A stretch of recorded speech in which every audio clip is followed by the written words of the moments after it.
July August গণঅভ্যুত্থানে সংঘটিত হত্যার ঘটনায় মানবতা বিরোধী অপরাধের মামলায় ক্ষমতাচ্যুত সাবেক প্রধানমন্ত্রী শেখ হাসিনা, সাবেক স্বরাষ্ট্রমন্ত্রী আসাদুজ্জামান খান কামাল এবং সাবেক আইজিপি চৌধুরী আবদুল্লাহ আল মামুনের বিরুদ্ধে তদন্ত প্রতিবেদন দাখিল করা হয়েছে। আন্তর্জাতিক অপরাধ ট্রাইব্যুনালের চিফ প্রসিকিউটর তাজুল ইসলামের কাছে এই প্রতিবেদন দাখিল করে তদন্ত সংস্থা। জুলাই গণহত্যার মামলায় এটি শেখ হাসিনার বিরুদ্ধে প্রথম তদন্ত প্রতিবেদন। তদন্ত শুরুর 6 মাস 28 দিনের মধ্যে শেখ হাসিনার বিরুদ্ধে এই প্রতিবেদন দাখিল করা হলো। জুলাই হত্যাকাণ্ডের মাস্টারমাইন্ড হিসেবে শেখ হাসিনার বিরুদ্ধে ছাত্র জনতার উপর গুলি চালানো এবং লাশ পুড়িয়ে ফেলার নির্দেশ, আহতদের হাসপাতালে যেতে বাধা সহ 5টি গুরুতর অভিযোগ আনা হয়েছে। পরে ব্রিফিংয়ে চিফ প্রসিকিউটর তাজুল ইসলাম জানান, মানবতা বিরোধী এই অপরাধের বিচারে কোনো অনিয়ম দেখতে চান না তারা। আন্তর্জাতিক মানের ত্রুটিমুক্ত ও ন্যায় বিচার করতে চায় প্রসিকিউশন। প্রাথমিকভাবে তার বিরুদ্ধে মূলত 5টি অভিযোগ আনা হয়েছে। দুটো অভিযোগের কথা শুধু আপনাদেরকে আমরা জানাবো। প্রথম অভিযোগটা হচ্ছে যে তিনি এই মানবতা বিরোধী অপরাধ সংগঠনের উস্কানি দিয়েছিলেন, প্ররোচনা দিয়েছিলেন 14 জুলাই তারিখে সংবাদ সম্মেলনের মাধ্যমে আন্দোলনরত শিক্ষার্থীদেরকে রাজাকারের বাচ্চা, রাজাকারের নাতিপুতি, রাজাকার এইসব বলেছিলেন। দ্বিতীয় যে অভিযোগটা এখানে করা হয়েছে সেটা হচ্ছে সরাসরি নির্দেশ।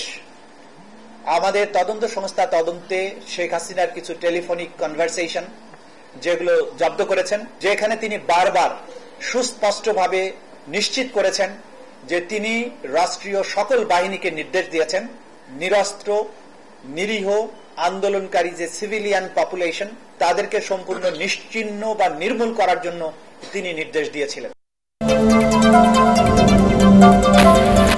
নারায়ণগঞ্জ সিটি কর্পোরেশনের সাবেক মেয়র এবং মহানগর আওয়ামী লীগের সিনিয়র সহসভাপতি সেলিনা হায়াত আইভীর জামিন নামঞ্জুর করেছে আদালত। দুপুরে জুডিশিয়াল ম্যাজিস্ট্রেট 2 এর বিচারক শামসুর রহমানের আদালতে জামিন আবেদন ও ডিভিশনের আবেদন করেন আইভীর আইনজীবীরা। আদালত তার জামিন নামঞ্জুর করে এবং ডিভিশনের বিষয়ে একমত হয়। গত 8 মে নারায়ণগঞ্জের দেওভোগে নিজ বাড়ি থেকে গ্রেফতার করা হয় সাবেক মেয়র আইভীকে। সিদ্ধিরগঞ্জ ও ফতুল্লা থানায় হত্যা ও হত্যাচেষ্টা সহ 5টি মামলা রয়েছে। বিচার না হওয়া পর্যন্ত আওয়ামী লীগের কার্যক্রম নিষিদ্ধ করার বিষয়ে বৈশ্বিক সমর্থন আছে বলে জানিয়েছেন প্রধান উপদেষ্টার প্রেস সচিব শফিকুল আলম। তিনি জানান, সব রাজনৈতিক দলের সাথে আলোচনা করে মতামত নেওয়া হয়েছে, এতে জনগণের সমর্থনও আছে। ঢাকা রিপোর্টার্স ইউনিটি আয়োজিত মিট দ্য রিপোর্টার্সে তিনি এসব কথা বলেন। আওয়ামী লীগ শাসনামলের গুম খুন, দুঃশাসন ও দুর্নীতির বিরুদ্ধে জনগণের অবস্থান সুস্পষ্ট জানিয়ে শফিকুল আলম বলেন, দেশের কোথাও কোনো প্রতিবাদ না হওয়ায় প্রমাণ হয় সরকারের এই সিদ্ধান্তে সারা দেশে স্বস্তি ফিরেছে। বিগত দিনে বাংলাদেশের অপসাংবাদিকতা তদন্তে জাতিসংঘের বিশেষজ্ঞ দল আনতে চিঠি পাঠানো হবে বলেও জানান প্রেস সচিব। ভারতে বাংলাদেশের 7টি ইউটিউব চ্যানেল বন্ধ করা ন্যাক্কারজনক দাবি করে তিনি বলেন, তারা সত্য প্রচারে ভয় পায়।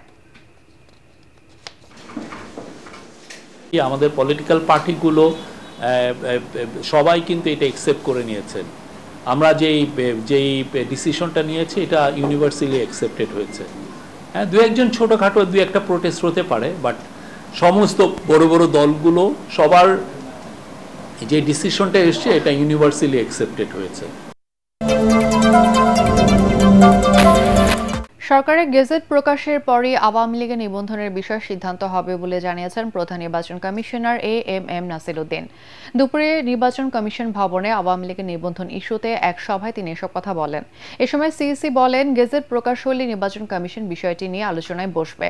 কমিশনের আলোচনার পরই পূর্ণাঙ্গ সিদ্ধান্ত নেওয়া হবে। এর আগে নির্বাচন কমিশনে বাংলাদেশের আগামী নির্বাচন নিয়ে সার্বিক পরিস্থিতি পর্যবেক্ষণ করতে আসে মার্কিন যুক্তরাষ্ট্রের দ্য কার্টার সেন্টারের প্রতিনিধি দল। এ বিষয়ে সিইসি বলেন, বিদেশি সংস্থাগুলোর আস্থা আছে ইসির প্রতি। বাংলাদেশের নির্বাচন পর্যবেক্ষণ করতে চায় তারা। বসেছিলেন সরকারের গ্যাজেটটা আমাদের কাছে আসলে আমরা তখন এটা বসে সিদ্ধান্ত নিব। এখন আমরা সিদ্ধান্ত নিতে পারি না, কারণ সরকার তো একটা আপনাদের মুখে শুনছি, পত্রপত্রিকায় দেখছি, টেলিভিশনে দেখছি, কিন্তু ওইটা অফিসিয়াল ডকুমেন্টটা না পাওয়া পর্যন্ত আমরা এক্স্যাক্টলি কি হয়েছে এটা তো বলতে পারছি না। We are waiting for the gazette notification to come. এটা আসলে এবার আপনারা দেখতে পাবেন। সরকারের মদদে আওয়ামী লীগ নিষিদ্ধে নাটক সাজানো হয়েছে বলে মন্তব্য করেছেন বিএনপির স্থায়ী কমিটির সদস্য মির্জা আব্বাস। তিনি বলেন, বিএনপিকে শেষ করা চক্রান্তের অংশ হিসেবে আওয়ামী লীগের পুনর্বাসনের অভিযোগ বিএনপির ঘাড়ে চাপানোর চেষ্টা চলছে। জাতীয় প্রেস ক্লাবের প্রয়াত বিএনপি নেতা নাসিরউদ্দিন পিন্টুর স্মরণ সভায় তিনি এসব কথা বলেন। মির্জা আব্বাস বলেন, 17 বছর যাদের কাছে নির্যাতিত হয়েছি তাদের পুনর্বাসন করব, এটি যারা বলে তারা বিএনপিকে হিংসা করে। জনগণের মতামত ছাড়া রাখাইনে করিডোর দেওয়ার অধিকার এই সরকারের নেই বলে জানান তিনি। সরকার কারো উদ্দেশ্য বাস্তবায়ন করতে কাজ করছে বলেও অভিযোগ করেন বিএনপির এই নেতা। শাহবাগের এই নাটক কেন হঠাৎ করে? যে শাহবাগ আপনারা বন্ধ করেছেন, যে শাহবাগের এই এলাকাতে, এই সমস্ত এলাকাতে মিছিল মিটিং করা যাবে না, সেখানে সরকারের পৃষ্ঠপোষকতায় সরকারের দল এনসিপির লোকেরা ওখানে মিছিল মিটিং করে কিভাবে? আর কোন দাবিতে মিছিল মিটিং করলো? আওয়ামী লীগ নিষিদ্ধ করতে হবে। তো আওয়ামী লীগ নিষিদ্ধ করতে না করছে কে ভাই? খুব চেষ্টা করছে চালানোর জন্য। বিএনপি নাকি আওয়ামী লীগকে কি করতে চায়? পুনর্বাসিত করতে চায়। আমাকে বড় ঠেকা পড়ে গেছে ভাই বিএনপি আওয়ামী লীগের পুনর্বাসিত করতে।